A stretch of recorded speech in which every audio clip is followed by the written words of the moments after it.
રાતના ઊંડા સમયે સસરાએ મારી બારણી ખટખટાવી અને મને બોલ્યા કે વહુ, હું બાથરૂમમાં પડી ગયો હતો અને મારી કમરમાં દુખાવો થઈ રહ્યો છે. જો તું થોડું મસાજ કરી દેશે તો મને થોડો આરામ મળી શકે. પછી મેં મારા સસરાને મારા બેડ પર લેટાવ્યા. પછી જે થયું તેની તમે કલ્પના પણ કરી નહીં શકો, કારણ કે આ પછી મારી જિંદગી સંપૂર્ણ રીતે વિખરાઈ ગઈ હતી. હેલો મિત્રો, આજની આ અનોખી વાર્તામાં આપ સૌનું સ્વાગત છે. મારા લગ્નને 5 મહિના જ થયા હતા અને મારા પતિ અચાનક એક અકસ્માતમાં મૃત્યુ પામ્યા. મારા પપ્પાએ મોટી મુશ્કેલીથી મારા લગ્ન કરાવ્યા હતા, પણ 5 મહિનાના અંદર જ હું પાછા મારા માવતરના દરવાજા પર આવી ગઈ હતી. મારા માવતર ગૃહમાં મારી માં નહોતી, તેથી મને ઘણી ભય લાગતી હતી કે જો પિતા મને કંઈ કહે તો હું કોની પાસે જઈશ. મારી સાવકી માં ત્યાં હતી, એટલે ડર થોડો વધારે હતો. ત્યારે અચાનક એક દિવસ મારા સસરા અમારા ઘેર આવ્યા અને મારા પિતાજી સાથે કહ્યું કે તે મને પાછા તેમના ઘેર લઈ જવા માગે છે. મારી સાવકી માએ તરત જ હા પાડી દીધી, પણ પિતાજીએ કહ્યું, હવે તમારો દીકરો નથી રહ્યો તો તમે મારી દીકરીને શા માટે લઈ જવા માંગો છો? તે પર મારી સાવકી માએ પપ્પા સાથે ઝઘડો શરૂ કર્યો અને કહ્યું, આમાં એવું વિચારવાનું શું છે? જો તેઓ એને પાછું લઈ જવા માંગે છે તો તેમને લઈ જવા દો. તેના ઘરની વહુ છે. દીકરો મરી ગયો તો શું થયું? તે સસરાળે જઈ શકે છે. માના આ ઝઘડા પછી પપ્પાએ કશુંએ પૂછ્યા વગર કહ્યું, જો મારી દીકરી ત્યાં ખુશ રહેશે તો એક પિતા તરીકે મને આનંદ થશે. તમે તેને લઈ જાઓ. પછી મારા સસરાએ મને કહ્યું, ચાલ, કપડાં અને અન્ય વસ્તુઓ લઈને આવ. મારી સાવકીમાંના તમામ ત્રાસ સહન કરીને મેં મારા સસરાના ઘેર જવાની તૈયારી કરી. માત્ર દિવસો જ પસાર થયા હતા. 6 મહિનાની મર્યાદા પછી એક રાત્રે હું મારા રૂમમાં સૂઈ રહી હતી. ત્યારે બારણે થોડી બારીક ખટખટાટી થઈ. મને તરત જ ખબર પડી કે આ મારો સસરા જ હશે, કેમ કે આ ઘરમાં હું અને સસરા સિવાય બીજું કોઈ નહોતું. હું વિચારવા લાગી કે કદાચ સસરાને કંઈક જોઈએ છે, એટલે બારણું ખોલી દીધું. બારણું ખોલતાની સાથે જ મારા સસરાએ મને પકડી લીધું અને બોલ્યા, વહુ, હું બાથરૂમમાં પડી ગયો હતો. મને ખૂબ દુખાવો થઈ રહ્યો છે. જો તું થોડી મસાજ કરી દે છે તો મને આરામ મળી શકે છે. મેં મારા સસરાને બેડ પર લેટાવી દીધા, પણ તેલ લાવવાનું ભૂલી ગઈ. હવે મને લાગતું હતું કે મારા પતિએ જલ્દી લગ્ન કર્યા હતા અને એમ જ જલ્દી દુનિયા છોડીને ગયા. આ બધું વિચારતી વખતે હું મારા સસરાની મસાજ કરતી હતી અને હું જોઈ રહી હતી કે તેઓ મને અજીબ રીતે ઘૂરી રહ્યા છે, જેના કારણે મને વધુ ડર લાગવા માંડ્યો. હું બોલી, સસરાજી, શું થયું? તમને ક્યાં વધારે દુખાવો છે? શું હું ડોક્ટરને બોલાવું? એ પર સસરા બોલ્યા, ના વહુ, તું ફક્ત મસાજ જ કરી દેજે. એથી જ મને આરામ મળી રહ્યો છે. તેમના આ પ્રકારની વાતો સાંભળી હું વધુ અસ્વસ્થ અનુભવી. પછી મેં કહ્યું, સસરાજી, તમે અહીં બેડ પર જ સૂઈ જાઓ. કમરમાં દુખાવો લઈને તમે તમારા રૂમમાં કેવી રીતે જશો? હું તમારા રૂમમાં જઈને સૂઈ જઉં છું.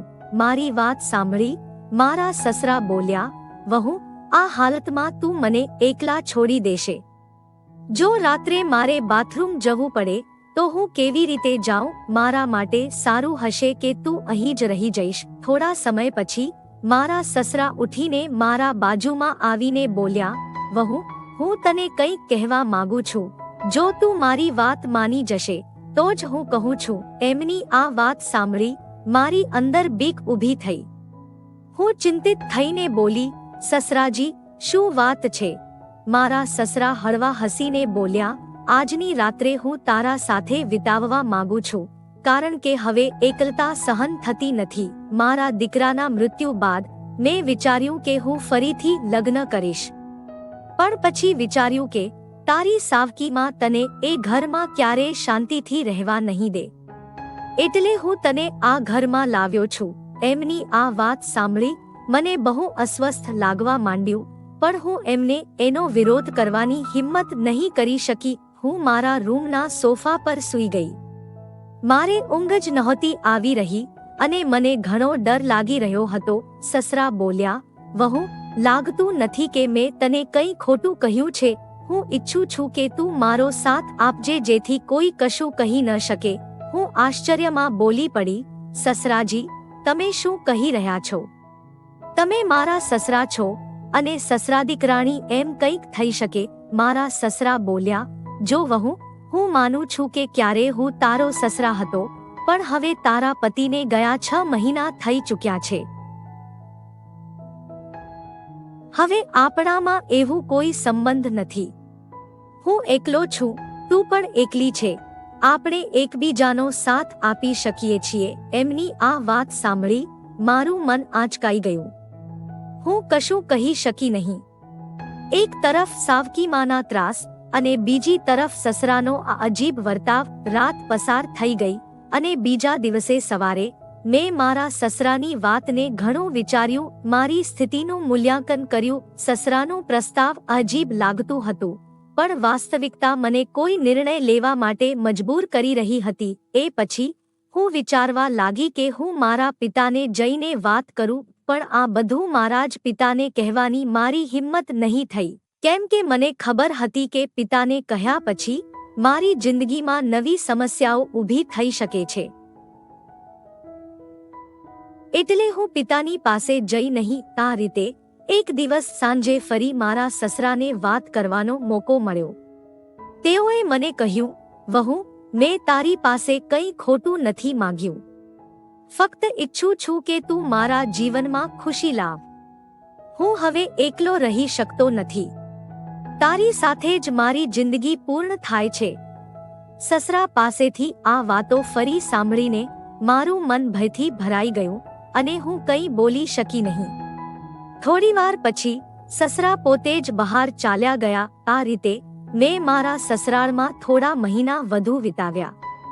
મારા સસરા અને મારી વચ્ચે એક અજીબ સંબંધ બનતો ગયો. પતિના મૃત્યુ પછી મેં વિચાર્યું હતું કે હું આ દુનિયામાં હવે સંપૂર્ણ રીતે એકલી થઈ ગઈ છું, પણ મારા સસરાએ જે લાગણીઓ મારા પ્રત્યે વ્યક્ત કરી હતી તેનાથી મારી જિંદગી એક નવી દિશામાં વળાઈ ગઈ. તેમના શબ્દોએ મને અંદર સુધી જ જોડી નાખી. જ્યારે પણ હું સૂવા જતી, તેમની વાતો મને સતત પરેશાન કરતી. તેઓ હંમેશા કહેતા કે તારા સાથે રહેવાથી મને એકલતાનો અહેસાસ થતો નથી અને હું ઈચ્છું છું કે આપણે બંને એક નવી જિંદગીની શરૂઆત કરીએ. આ રાત્રેની વાતચીત પછી હું મારા મનમાં બહુ દુવિધામાં પડી ગઈ. મારા મનમાં ઘણા પ્રશ્નો ઉદ્ભવ્યા. શું આ સાચું છે? શું આ સમાજના નિયમો વિરુદ્ધ નથી? પણ ક્યાંક તો મારા મનમાં આ પણ લાગતું હતું કે કદાચ સસરા સાચે જ એકલતાથી લડી રહ્યા છે. હું ઘણું વિચાર્યા પછી તેમના સાથે વાત કરવાનો નિર્ણય લીધો. એક રાત્રે હું સસરાના રૂમના દરવાજા સુધી પહોંચી. મેં દરવાજો ખટખટાવ્યો. તેઓએ દરવાજો ખોલ્યો અને મને જોઈને થોડું ચકિત થયા. હું અંદર ગઈ અને બોલી, સસરાજી, હું તમારાથી કંઈક મહત્વપૂર્ણ વાત કરવી છે. તેમણે મને બેસવા ઈશારો કર્યો અને ગંભીરતાથી પૂછ્યું, શું થયું વહુ? તું આટલી રાતે શા માટે આવી છે? મેં થોડી હિંમત મેળવી અને કહ્યું, સસરા, મેં તમારા પ્રસ્તાવ વિશે ઘણું વિચાર્યું છે. હું સમજી શકી છું કે તમે એકલતા અનુભવી રહ્યા છો અને તમારે એક સાથીની જરૂર છે, પણ આ સંબંધ માટે એક શરત છે. અમારા વચ્ચે હંમેશા ઇજ્જત અને પ્રેમનો સંબંધ રહેશે. તમે મને એક દીકરી તરીકે માન આપશો અને હું તમને પિતા તરીકે માન આપીશ. તેઓએ મારી વાત ધ્યાનપૂર્વક સાંભળી અને થોડા સમય પછી બોલ્યા, હું તારી શરત સ્વીકારું છું. હું હંમેશા તારી ઇજ્જતનું માન રાખીશ. તેમની આ વાત સાંભળીને મારા દિલનો ભાર થોડો હળવો થયો અને મેં તેમને મારી સંમતિ આપી. થોડા દિવસ પછી અમે એક નાનકડા સમારંભમાં લગ્ન કર્યા. આ લગ્ન સમાજની દ્રષ્ટિએ અસામાન્ય હતા, પણ અમે અમારી સ્થિતિને સ્વીકારી લીધી હતી. લગ્ન પછીના દિવસો મારા માટે ખૂબ પડકારજનક હતા. ગામના લોકોએ વાતો કરવી શરૂ કરી દીધી અને સંબંધીઓએ પણ અમારો સંપર્ક ટાળી દીધો. પણ આ બધું અવગણીને અમે બંનેએ અમારી જિંદગી આગળ વધારવાનો નિર્ણય કર્યો. અમારા સંબંધમાં ધીમે ધીમે પ્રેમ અને સમજણ વધી રહી હતી. સસરાળમાં જ્યાં પહેલા હું જાતને અસ્વસ્થ અનુભવતી હતી, એ જ ઘરમાં મને હવે પોતાનું લાગવા માંડ્યું. મારા સસરાએ મારી ખુશી માટે દરેક પ્રયાસ કર્યો. તેઓએ મારી દરેક મોટી નાની જરૂરિયાતનું ધ્યાન રાખ્યું અને મારી દરેક ઈચ્છા પૂરી કરી. તેઓ દરરોજ મારા માટે કંઈક ખાસ લાવવાની કોશિશ કરતા. ક્યારેક મારી મનપસંદ ખાદ્યવસ્તુ લાવતા, તો ક્યારેક નવી સાડીઓ લાવતા. ધીમે ધીમે હું પણ એમના પ્રત્યે એક અલગ પ્રકારનું સન્માન અનુભવવા લાગી. અમે બંનેએ મળીને નવી જિંદગીની શરૂઆત કરી. સસરા હવે મારા જીવનનો એક અવિભાજ્ય હિસ્સો બની ચૂક્યા હતા. અમારા વચ્ચેનો સંબંધ હવે ફક્ત સસરાવહુનો નહોતો રહ્યો, પરંતુ એક મજબૂત બંધનના રૂપમાં વિકસ્યો હતો. તેઓ મને હંમેશા ત્યાં સહારો આપતા જ્યાં મને તેમની જરૂર હોય. તેઓએ મને ફરીથી હસવું શીખવ્યું. લગ્નના થોડા મહિનાઓ પછી મને લાગવા માંડ્યું કે આ નવા સંબંધે મને એક નવી દિશા આપી છે. અમે સાથે મળીને ઘણી મુશ્કેલીઓનો સામનો કર્યો અને હંમેશા એકબીજાનો સાથ આપ્યો. મારા સસરા સાથેના આ નવા સંબંધે મને જીવનના ઘણા નવા પાસાઓ બતાવ્યા. તેમણે મને અહેસાસ કરાવ્યો કે જો જીવનમાં યોગ્ય સાથી હોય તો કંઈ પણ મુશ્કેલી એવી મોટી નથી કે તેનો સામનો ન કરી શકાય. સમાજની નજરમાં અમે ઘણું સહન કર્યું, પરંતુ અમે અમારા નિર્ણય પર ક્યારેય અફસોસ કર્યો નહીં. અમારા સંબંધમાં ધીમે ધીમે નવા પ્રકારનો પ્રેમ અને સન્માન ઉદ્ભવ થવા લાગ્યો. તેમની સાથે વિતાવેલી દરેક પળે મને કંઈક નવું શીખવ્યું અને મને અહેસાસ કરાવ્યું કે જીવન ક્યારેક અમને એવા વળાંકે લઈ જાય છે. આજે હું મારા સસરા સાથે નવી જિંદગી જીવી રહી છું. અમારા વચ્ચેનો પ્રેમ અને સન્માન હવે પહેલા કરતાં પણ વધુ મજબૂત થઈ ગયો છે. તેઓ મારા જીવનના સૌથી મહત્વપૂર્ણ વ્યક્તિ બની ચૂક્યા છે. તેમની સાથે વિતાવેલી દરેક પળે મને આ શીખવ્યું કે જીવનમાં કેટલા પણ પડકારો આવે, જો અમારી પાસે યોગ્ય સાથી હોય તો અમે દરેક મુશ્કેલીનો સામનો કરી શકીએ છીએ. આ રીતે અમારા વચ્ચેનો સંબંધ ધીમે ધીમે વધુ ઊંડો થતા ગયો. તેમની સાથે વિતાવેલી દરેક પળે મને શીખવ્યું કે જીવનને કેવી રીતે નવા સિરેથી જીવી શકાય. આ નવા સંબંધે મને એક નવી જિંદગીના સપના બતાવવા માંડ્યા છે.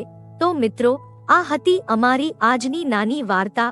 તમે આ વાર્તા કેવી લાગી? કૃપા કરીને કોમેન્ટ કરીને જણાવશો. જો તમને આ વાર્તા ગમી હોય તો તેને લાઈક કરો અને તમારા મિત્રોને સાથે શેર કરો. આગળ પણ આવી જ રોમાંચક વાર્તાઓ માટે અમારા ચેનલને સબસ્ક્રાઇબ કરવાનું ભૂલશો નહીં અને બેલ આઇકનને દબાવો, જેથી તમે અમારી કોઈ પણ વાર્તા ચૂકી ન જાઓ.